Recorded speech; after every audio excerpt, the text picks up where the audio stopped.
এই ব্রাজিল, এই আর্জেন্টিনা, এই খেলা যাই হোক, এরা চলে যাবে যার যার জায়গায়, এরা যাবে গা।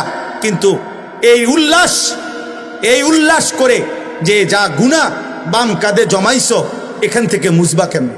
বাম কাঁধের এই গুনাহগুলো মুছবা কেমনে?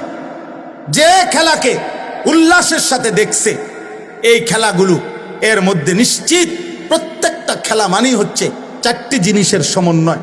বিশ্বকাপ খেলা চারটি জিনিস একত্র করে যেটা হয় সেটাকেই বলে বিশ্বকাপ। একটা হলো নিষিদ্ধ খেলা, 2 নাম্বার হলো মদ, 3 নাম্বার হলো জুয়া, 4 নাম্বার হলো নারী। এই 4 জিনিস একসাথে হলে যেটা হয় এটারে বলা হয় বিশ্বকাপ। এখানে জুয়া, কোটি কোটি টাকার জুয়া, এখানে অসংখ্য নারী দেহ বিক্রি করে এই গ্যালারির, অর্থাৎ যেখানে খেলাধুলার আয়োজন হচ্ছে সেখানের আশেপাশের হোটেলে লক্ষ লক্ষ ডলার ব্যভিচারের পিছনে, বেশ্যাবৃত্তির পিছনে ব্যয় হইতেছে। সেখানে মদের আড্ডা, জুয়ার আড্ডা।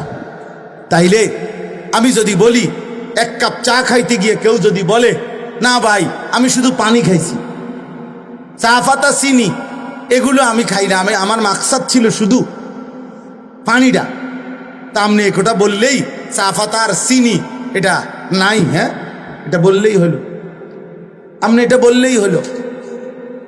অতএব তুমি আমি যদি বলো আমি শুধু খেলা দেখছি, না না, তুমি ওই মদের সমর্থনকারী, তুমি ওই জুয়ার সমর্থনকারী, তুমি ওই নিষিদ্ধ হারাম নারীর ব্যভিচারের সমর্থনকারী।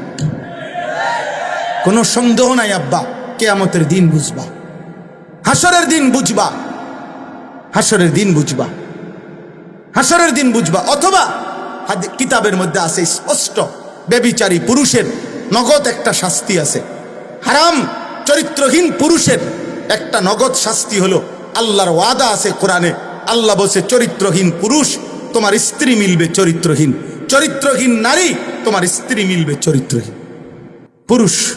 এটা কোনো সন্দেহ নেই, কোরআনের আয়াত, আল খাবিসাতু লিল খাবিসিন ওয়াল খাবিসুনা লিল খাবিসাত। এজন্য বলি আব্বা, আজকে যে নারী দেখো, ছবি দেখো, অশ্লীল দৃশ্য দেখো, নর্তকী কখনো বাস্তবে হাসে না, নর্তকী টাকার জন্য হাসে। তার ব্যক্তি জীবনে সুখ নাই, তার একাকী জীবনে সুখ নাই। সে টাকার জন্য সিনেমায় হাসে, সে টাকার জন্য নাটকে হাসে, সে টাকার জন্য মোবাইলে হাসে, সে টাকার জন্য মোবাইলে হাসে। ওই হাসি তার মূল হাসি না, এটা তার মূল চরিত্র না। তার ব্যক্তিগত একাকী জীবন অনেক অনেক যন্ত্রণার। এই জন্য মনে রাখো প্রিয় ভাই, আজকে তো নারী দেখে রাস্তার মোবাইলের, তুমি মনে করছো জীবন মনে এমনই না, যেদিন দেখবা তোমার এই অসৎ চরিত্রের